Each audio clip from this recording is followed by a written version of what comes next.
안녕하세요.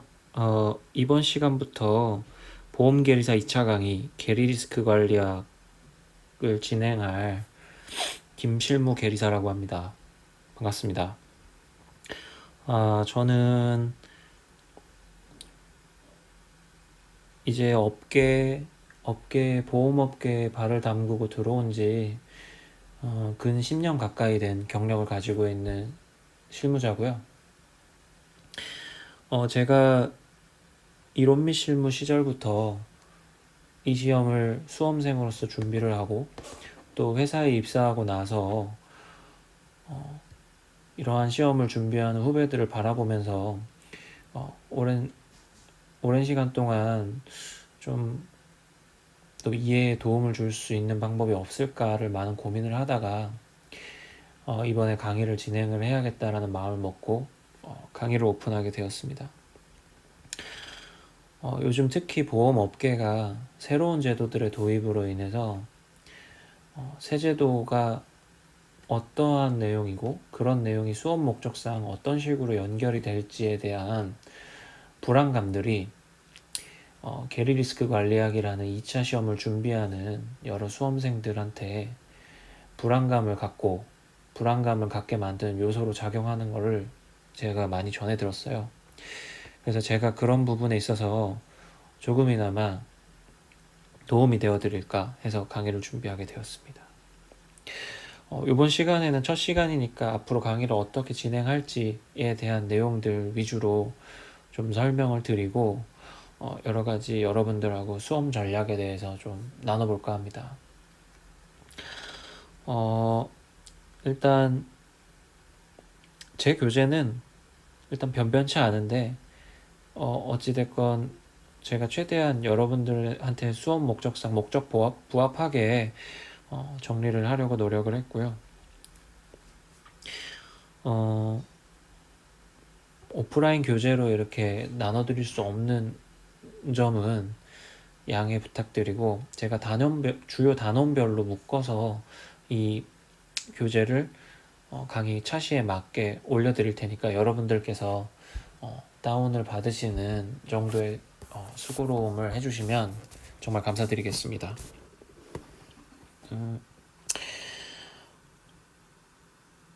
저는 파르테논 신전을 좋아하는데 뜬금없이 갑자기 웬 그리스 신화의 파르테논 신전이냐? 라고 하실 수 있겠죠? 여러분들은? 여러분들 앞으로 이 파르테논 신전 제 강의에서 많이 보일 거예요. 제가 그림을 하나 그려드릴 건데 이 파르테논 신전이 뭐냐면 필라 체계의 자기자본제도라는 단어, 이 표현이 들어올 때 가장 많이 등장하는 키워드예요. 제가 강의에 가서 설명을 드리겠지만 여러분들이 게리 리스크 관리학이라는 시험을 가장 효율적으로 이해를 하려면 금융당국이 회사를 어떻게 바라보는지 그 규제를 이해하시는 게 제일 중요합니다. 이게 제일 효율적인 방법이라고 저는 생각을 해요. 그럼 이 규제를 제일 효율적으로 이해를 하려면 이 필라3 체계를 이해를 하셔야 돼요. 필라3 체계를. 이 필라3 체계를 이해를 하셔야 되는데 이 필라3 체계를 주로 인용을 할 때 이런 그림을 많이 그려요. 옛날에 은행에서 BIS 자기자본 비율이라는 제도를 도입할 때 필라3 체계 그래가지고 필라1, 필라2, 필라3를 파르테논 신전으로 묘사를 했던 그림이 있었어요. 그 그림에서 착안을 해서 그걸 차용해 와서 지금 여러분한테 그려드리고 있는 겁니다. 갑자기 이 얘기를 왜 하느냐? 여러분들은 요 필라 1이 현재에서 향후 어떻게 바뀔지, 필라 2가 역시 현재에서 향후로 어떻게 바뀔지,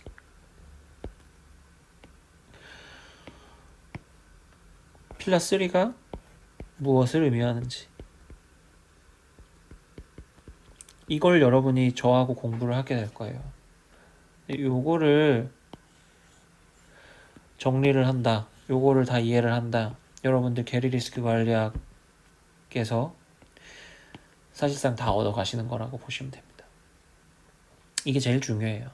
그래서 요 순서대로 교재가 목차가 준비가 되어 있다 라고 생각을 하시면 되겠고요. 요번 시간에는 이 교재에서 여러분들하고 요거 할 거고요.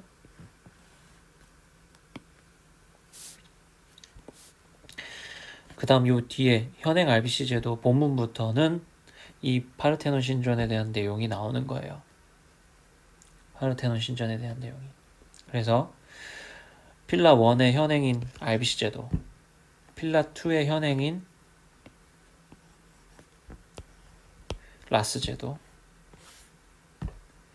필라 1의 향후 제도인 신지급 여력 제도, 필라 2를 추가되는 올사 제도, 이렇게 가르쳐 드릴 겁니다. 자, 그리고 이 신지급 여력 제도, 킥스라고 불리는 요새 핫하죠. 보험업계에 있는 이 핫한 문제인 이 킥스라는 걸 이해를 하려면 이것과 기저가 되는 밸류에이션이라는 개념에 대해서 여러분들께서 아셔야 돼요.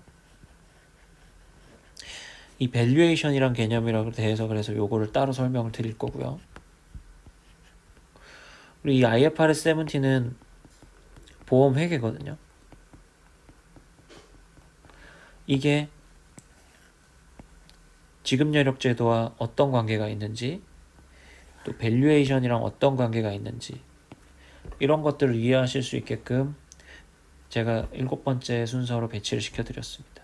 그래서 이런 부분들을 충분히 설명을 드릴 거예요. 목차는 한번 쭉 살펴보세요. 목차는 한번 쭉 살펴보시고 여기 있는 내용들을 제가 쭉 다 설명드릴 건데 뭐 지금 수준에서는 그런 게 있다 정도로만 이해를 하시면 될 것 같고요. 그리고 이제 8번째로 배치시켜드렸던 건 기타 주제. 그래서 필라 1, 2, 3 이 체계 혹은 보험회계 혹은 그 두 개를 연결짓는 밸류에이션, 이런 중요 키워드 하에서 설명할 수 없지만 시험 문제에 빈출되는 그런 단원들을, 그런 주제들을 좀 묶어서 기타 주제로 빼놨고 그런 것들을 여러분들한테 설명을 드릴 예정입니다. 그래서 쭉 한번 읽어보세요. 목차 한번 쭉 읽어보시고 이런 내용들을 쭉 설명드릴 건데 꽤 자세한 내용이고 수업 목적으로 봤을 땐 제가 보기엔 신제도에서 나올 수 있는 맥스 부분이거든요. 그래서 그런 부분들을 여러분들 저와 같이 2번째 강의에서부터 쭉 진행을 해 나갈 예정입니다. 자, 그래서 참고를 하시고 이번 강의에서는 역대 기출문제를 분석하고 수험 전략을 좀 살펴볼 예정이에요. 그래서 한번 봅시다. 보험계리사 2차 시험은 5가지 과목이 있는데 그 중에 계리 리스크 관리학은 옛날에 제도 변경 전에 있었던 이론 및 실무 시절부터 광범위한 범위 때문에 많은 수험생들이 어려워했었던 과목입니다. 그쵸? 법도 있고 재무관리 부분도 나왔고 지금 쭉 설명드렸던 제도도 나왔고 그다음 보험학, 막 기대효용 이론이나 차익거래 뭐 이런 내용들 나오는 보험학, 그다음 보험회계 이런 것들을 다 나왔었어요. 근데 하나하나가 모두 독립된 분야에서 다양한 형태로 출제가 됐던 거거든요. 근데 여러분들 잘 아시겠지만 이런 거 하나하나가 다 전문가들이 다르잖아요. 이런 것만 가지고 평생 공부하시고 다루시는 분들이 계시기 때문에 이런 것들에서 문제가 어디서 나올지 종잡을 수가 일단 없었습니다. 범위가 너무 광범위했어요, 옛날부터.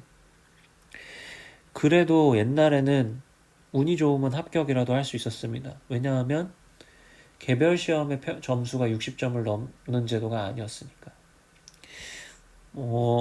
옛날에 어떤 뭐 저 건너서 들었던 얘기예요. 제 얘기는 아니고 건너서 들었던 얘기인데 어 시험을 이렇게 해서 탈락했던 사람이 있습니다. 옛날에는 이론 및 실무, 이 게리 리스크 관리학의 전신인 시험은 2차 시험을 3과목 봤어요. 옛날에 3과목 봤는데 이론 및 실무하고 수리학하고 회계학.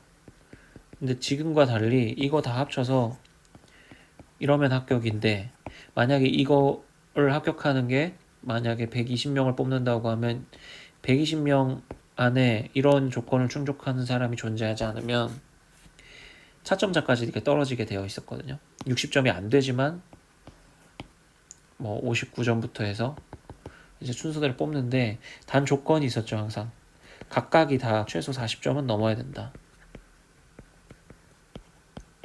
근데 이게 범위가 너무 광범위하다 보니까 이거를 어떻게 감당을 해야 될지 몰라서 이 말 무슨 말이냐면 출제자가 보통 채점자가 한 3명 정도 되거든요. 그러면 한 분이 40점 주고 한 분이 40점 주고 한 분이 39점 줬다는 얘기예요. 이분이 준 마이너스 1점 때문에 이분은 탈락했다는 얘기예요. 전체는 60점이 넘었어도. 이런 예시도 존재했었어요. 그럼 반대로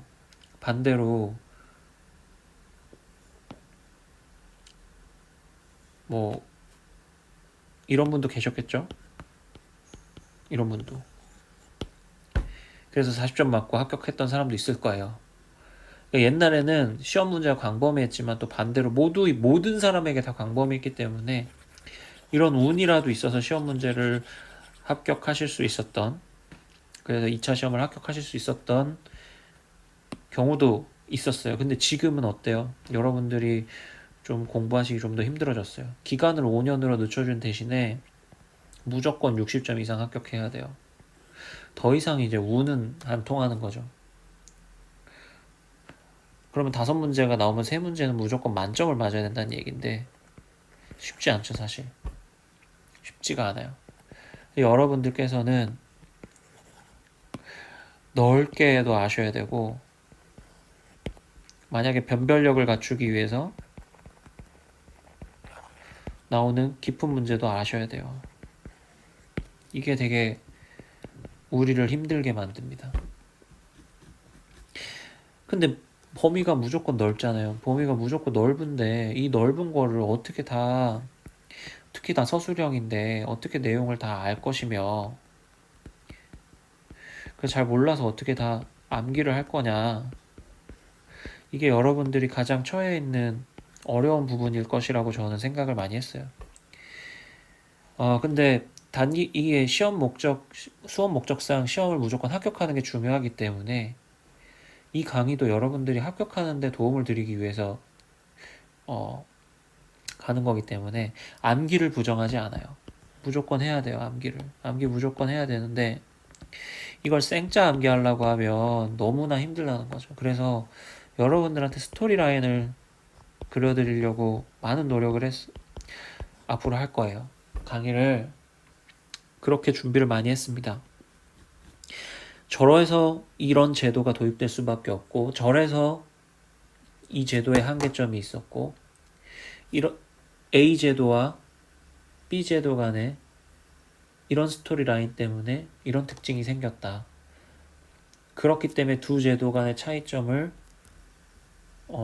생짜로 암기하지 말고 그런 변화되는 어떤 배경이나 컨텍스트를 충실히 설명을 드리고, 그런 것들을 기출문제랑 같이 또 풀어보고, 또 제가 준비한 여러 예상 문제들을 같이 언급시켜 드리면서 암기를 하실 수 있게, 그래서 그런 방식으로 강의를 해나갈 거예요. 그래서 여러분들한테 그런 컨텍스트를 충실히 설명드리는 게 첫 번째, 그래서 그 중에서 핵심 키워드들 찝어드리는 게 두 번째 해서 여러분들이 결과적으로 암기를 하셔야 된다는 거에 저도 동의를 하고, 그런데 그 암기할 수 있는 것들을 최소화하는 거, 넓은 광범위한 부분에 늘 여러분들이 이해하셔야 되는 반면에 암기를 해야 되는 건 최소화하는 거, 그게 저의 목표예요.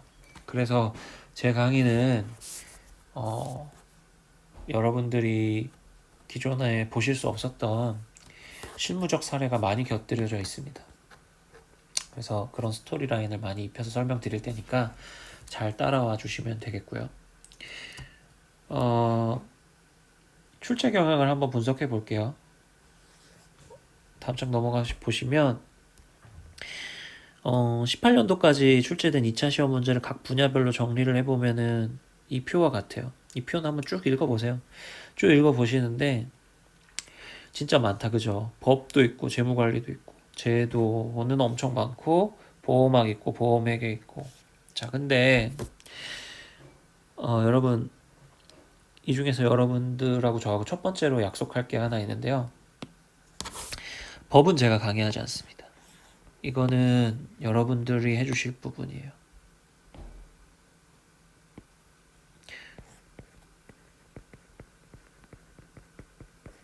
시험 문제에 안 나온다고 하지 않았습니다.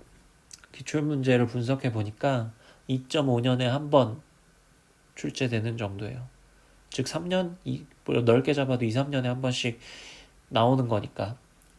만약에 2017년하고 16년하고 법 문제가 안 나왔다면, 계약법이나 어법 관련한 문제가 안 나왔다면 뭐 2019년에 나올 수도 있는 거예요. 그럼에도 불구하고 강의는 하지 않습니다. 왜? 여러분들 하실 게 너무 많아요. 첫 번째, 하실 게 너무 많다. 두 번째, 이미 계약법 시간, 어법 시간에 훌륭한 선생님들 밑에서 1차 시험을 준비한다고 많은 걸 배웠다. 극단적으로 공부를 하지 않고 들어가셔도 여러분들 쓰실 수 있습니다. 뭐라도 쓰시고 나오실 수가 있어요. 1차 때는 안 배웠는데 2차 때 새로 배워야 되는 법은 제가 알기로는 없습니다. 그래서 기출문제에 나와 있는 내용들 중심으로 1차 시간에 배웠던 내용들이거든요. 다 여러분들. 그래서 그런 거 사례들 중심으로 여러분들께서 복습을 한번 해보시고 키워드 중심으로 한번 정리를 해보세요. 그건 여러분과 저와의 약속입니다. 그다음 재무관리는 옛날에는 이론미 실무 시절에 막 많이 나왔어요. 많이 나왔는데 이제는 다행히 재무관리와 금융공학이라는 단원이 생겨서 그쪽으로 가긴 했지만 그 강의를 여러분들이 충실히 들으신다면, 그 시험을 충실히 준비하신다면 제 강의에서 혹은 게리리스크 관리학에서 그걸 위해서 재무관리를 열심히 준비한다? 이거는 이제는 필요는 없어졌어요. 하지만 그럼에도 불구하고 제가 재무관리와 관련된 내용들 몇 가지는 설명드릴 겁니다. 왜냐하면 컨텍스트를 설명드리기 위해서. 새로운 제도가 도입될 때 혹은 기존의 제도 중에서 이 부분은 재무관리적인 배경 내용을 알아야 된다라는 거를 설명드리려고 제가 재무관리 내용을 잠깐 설명드리는 내용은 있을 거예요. 그런 부분 참고를 해주시면 될 것 같고요. 자, 제도 엄청 많습니다. 제도 이거 어떻게. 자, 8페이지 하단에 볼까요? 제도와 회계의 비중이 압도적으로 높아요. 압도적으로 높아요. 자, 제도 회계 분야는 대부분 생명보험하고 손해보험하고 공통적으로 해당되는 분야가 출제되는 비중이 높기는 하지만 생보, 손보, 업건별로 문제가 별도로 출제가 되고 있어요. 자, 전체 시험 문제 70%가 회계 아니면 제도인 거예요. 그럼 이것만 이거 무조건 준비를 잘 해야 된다는 얘기죠. 이 내용을. 그리고 공통적인 거 빼고 손보에만 국한된 거나 혹은 생보에만 국한된 거, 이런 것들도 시험 문제에 나오긴 하는데, 극단적으로 공부할 시간이 없다. 그러면 그런 문제는 틀리셔도 돼요. 공통적으로 해당되는 거 위주로, 그런 거 위주로 우선적으로 이해하실 필요가 있습니다. 근데 제가 많이 커버할 거예요.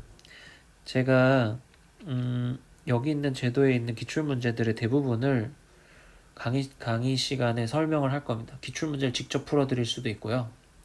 아니면 제 강의에 녹아들어져서 위에 여기 있는 내용들이 다 포함이 되어 있을 건데,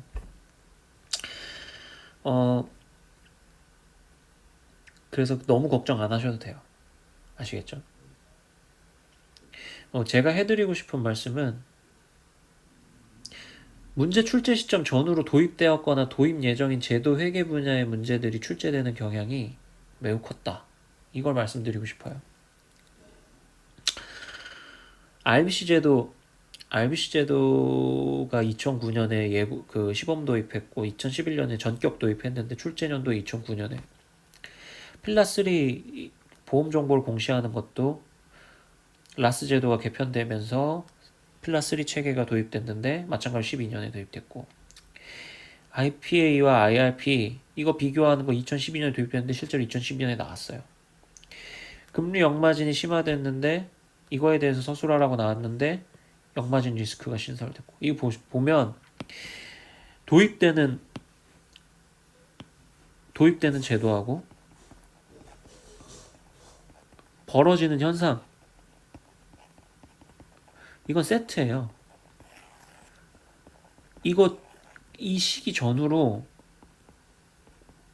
거의 매년 하나씩 나왔다는 얘기예요. 거의 매년 하나씩 나왔습니다. 거의 매년. 그 말은 뭐예요? 여러분들이 지금 도입을 앞두고 있는 게 뭐예요? 킥스도 있죠.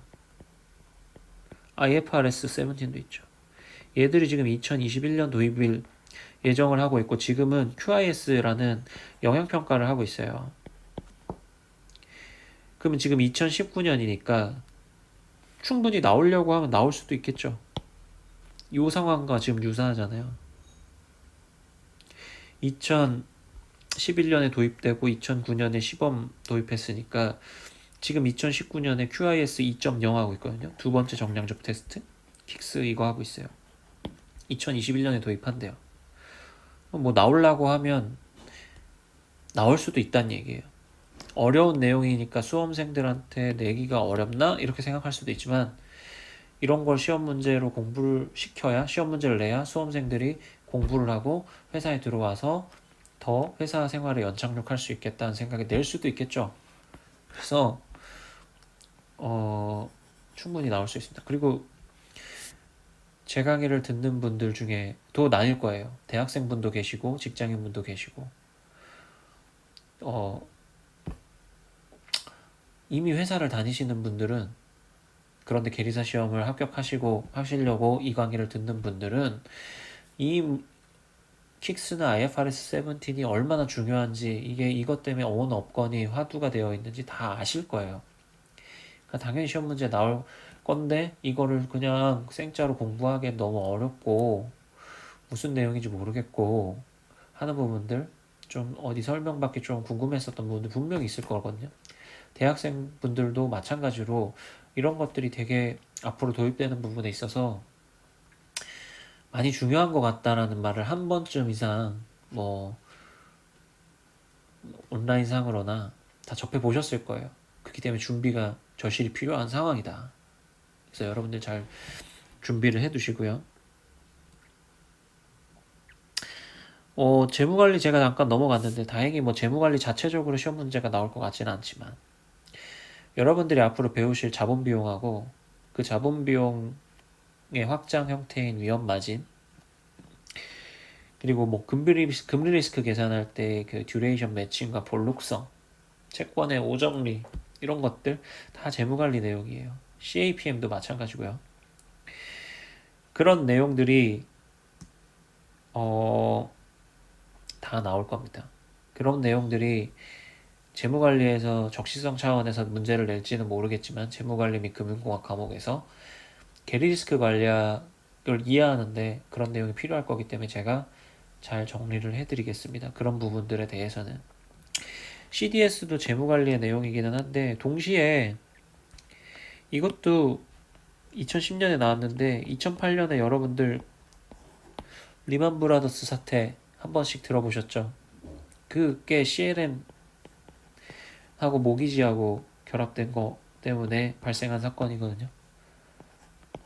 CDS도 이거하고 연관이 있어요.